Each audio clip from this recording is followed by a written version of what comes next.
आपण पाहत आहात प्रारब्ध युग।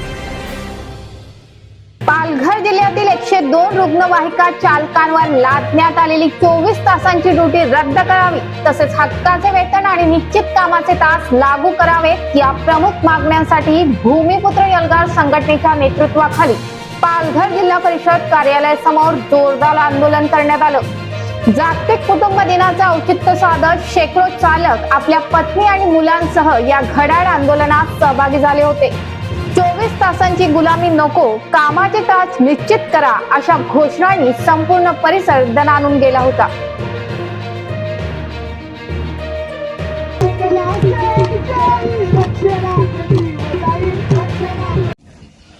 आज पालघर जिल्हा अधिकारी कार्यालयाच्या आवारात म्हणजे जिल्हा परिषदेवर भूमिपुत्र एल्गार संघटनेच्या नेतृत्वाखाली पालघर जिल्ह्यातले 102 रुग्णवाहिका चालकांचं आंदोलन सुरू आहे। 35 ते 40 डिग्री सेल्सिअस तापमान आहे। एवढ्या रणरणत्या उन्हात हे आंदोलक रस्त्यावर आलेत आणि आज जागतिक कुटुंब दिन असल्यामुळे या अँब्युलन्स चालकांचं कुटुंबही रस्त्यावर आलेलं आहे। यांची साधी मागणी आहे की पालघर जिल्ह्यामधल्या या 102च्या अँब्युलन्स चालकांना एका अँब्युलन्सवर एकच ड्रायव्हर अपॉइंट आहे, यांना रिलीव्हर नाहीये। 24 तास यांना राबावं लागतं। कोविडमध्ये आपल्या जीवाची पर्वा न करता जीवावर खेळलेले कोविड योद्धे आहेत, पण आज त्यांची फरफट सुरू आहे। त्यांच्या मागे आजार पण लागले, त्यांचं कुटुंब उद्ध्वस्त झालंय। याच राज्यामध्ये बीव्हीजेचं कॉन्ट्रॅक्ट, बीव्हीजे कंपनीकडे 108 अँब्युलन्सचं कॉन्ट्रॅक्ट आहे। त्याचं अग्रीमेंटची कॉपी माझ्याकडे आहे। 108 अँब्युलन्सच्या कॉन्ट्रॅक्टमध्ये शासनाने बीव्हीजेला एका अँब्युलन्सवर 3 चालक अपॉइंट करण्याची आट घातली आणि हेच गव्हर्नमेंट जिल्हा परिषदकडे असलेल्या अँब्युलन्समध्ये एका अँब्युलन्सला एकच चालक, हा अन्याय कसा काय सहन करतील चालक? यांनी जगायचं की नाही हा आमचा आज प्रश्न आहे आणि आमची आज मागणी आहे की या प्रत्येक अँब्युलन्सवर रिलीव्हर मिळाला पाहिजे। या अँब्युलन्स चालकांना त्यांना संविधानाप्रमाणे सन्मानाने जगण्याचा अधिकार मिळाला पाहिजे।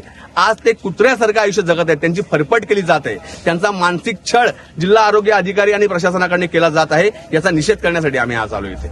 यावेळी रुग्णवाहिका चालक आणि कर्मचाऱ्यांनी हातात घड्याळाचे फलक घेत प्रशासनाविरोधात जोरदार निदर्शनं केली। सततच्या 24 तासांच्या ड्युटीमुळे कौटुंबिक जीवनावर परिणाम होत असून मानसिक आणि शारीरिक ताण वाढत असल्याची भावना यावेळी आंदोलकांनी व्यक्त केली। माझं नाव योगेश बबन पाटील, मी मुक्काम नावचे प्राथमिक आरोग्य केंद्र मासवण येथे रुग्णवाहिका चालक 102 काम 15 ते 16 वर्षापासून कार्यरत आहे। अतिशय कमी पगारामध्ये आम्हाला इथे राबवलं जातं आणि तेही 24 तास। कोविड काळामध्ये सर्व लोक घरी झोपले असताना आम्ही वाहन चालकांनी रस्त्यावर येऊन आणि आमच्या जीवाची, आमच्या कुटुंबाच्या जीवाची पर्वा न करता अतिशय एकदम म्हणजे कठीण परिस्थितीमध्ये काम केलेलं आहे आणि या कामाचा तर सोडा, आम्ही गरोदर माता आणि टीबी पेशंट असो, ते लस आणणे, लस सोडणे, पोलिओ अशी भयानक म्हणजे भरपूर पुष्कळ कामं करतो आणि अशी कामं करत असताना दिवसभर थकलेला असतो। पुन्हा रात्री तीच कामं 102च्या कॉलवर। आता तर असं सांगितलेलं आहे की परवा मला कॉल आला आणि सांगितलं की आता 102ला पहिलं प्राधान्य आणि नंतर 108ला आणि 108च्या गाडीवर 3 ड्रायव्हर असताना मग 102च्या ड्रायव्हरनेच 24 तास काम कसं करावं?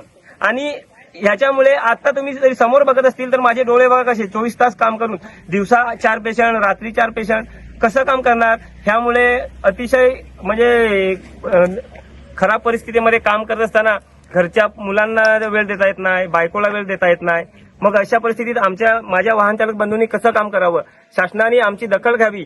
आमच्या प्रमुख मागण्या की आमची 8 तास ड्युटी करावी, आमचं समायोजन शासन सेवेत करावे, आमच्या 15 वर्षाच्या सेवेची त्यांनी काळजी करावी आणि शासनात या केल्या बाकी लोक काम करतात, आता वाहन चालक हा स्वतःचा जीव धोक्यात टाकून काम करत असतो आणि समोरच्या माणसांची पर्वा, आतल्या पेशंटच्या, मग त्याच्या जेव्हा गाडीमध्ये रुग्ण असतो तेव्हा त्याचा जीव एकदम धोक्यात असतो, कारण की त्याला त्याचे हृदयाचे ठोके वाढलेले असतात, कारण की त्या माणसाचा जीव वाचवणे हा एकच ध्येय त्याच्याकडे असतो।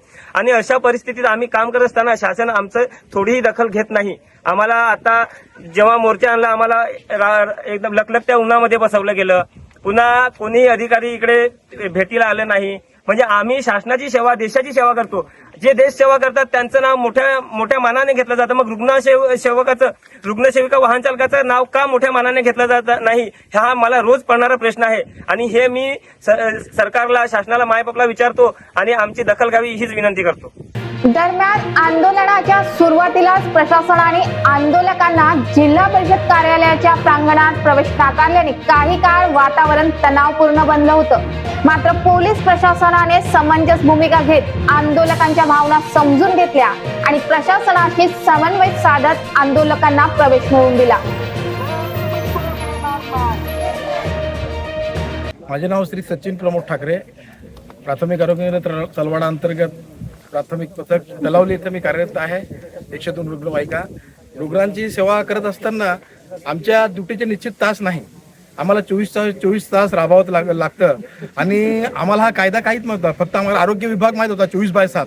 पण 24/7 म्हणजे काय, तर हा 24/7 आम्हाला जेव्हा कामगार कायदा आम्हाला भूमिपुत्र एल्गार संघटनेचे आमचे अध्यक्ष सर्वेसर्वा प्रमोद भाऊ यांनी आम्हाला हा कायदा शिकवला की 24/7 ही सेवा आहे, परंतु प्रत्यक्ष कामाची ड्युटी तुमची 8 तासच आहे.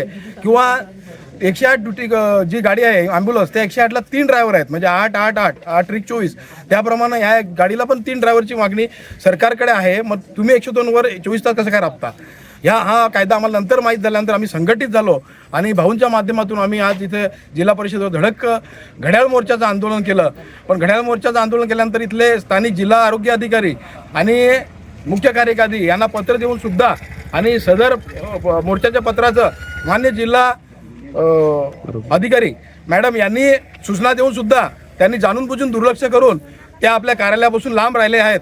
आम्ही या कार्यालयाचा म्हणजे निषेध करतो, कारण त्यांनी आम्हाला परावृत्त केलेलं आहे आणि आम्हाला सतत वेगळी वागणूक दिलेली आहे.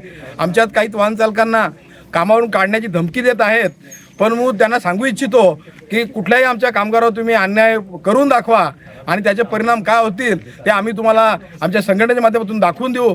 आंदोलनाची तीव्रता वाढत असल्याचं लक्षात येताच आंदोलकांच्या शिष्टमंडळाला चर्चेसाठी बोलावण्यात आलं. या बैठकीत प्रशासनाने सकारात्मक भूमिका घेत 24 तासांची ड्युटी रद्द करण्याबाबत आणि प्रलंबित मागण्यांवर तोडगा काढण्यासाठी येत्या 26 मेला विशेष संयुक्त बैठक आयोजित करण्याचं लेखी आश्वासन दिलं. प्रशासनाकडून लेखी पत्र मिळाल्यानंतर आंदोलकांनी आंदोलन तात्पुरतं स्थगित केलं असलं तरी 26 मेच्या बैठकीत ठोस निर्णय न झाल्यास अधिक तीव्र आंदोलन छेडण्याचा इशारा भूमिपुत्र एल्गार संघटनेकडून देण्यात आला आहे. कौटुंबिक आयुष्य आणि सेवेमधील समतोल राखण्यासाठी निश्चित कामाचे तास आणि न्याय वेतनाची मागणी आता अधिक तीव्र झाली असून प्रशासन आगामी बैठकीत काय निर्णय घेतं याकडे सर्वांचं लक्ष लागलं आहे.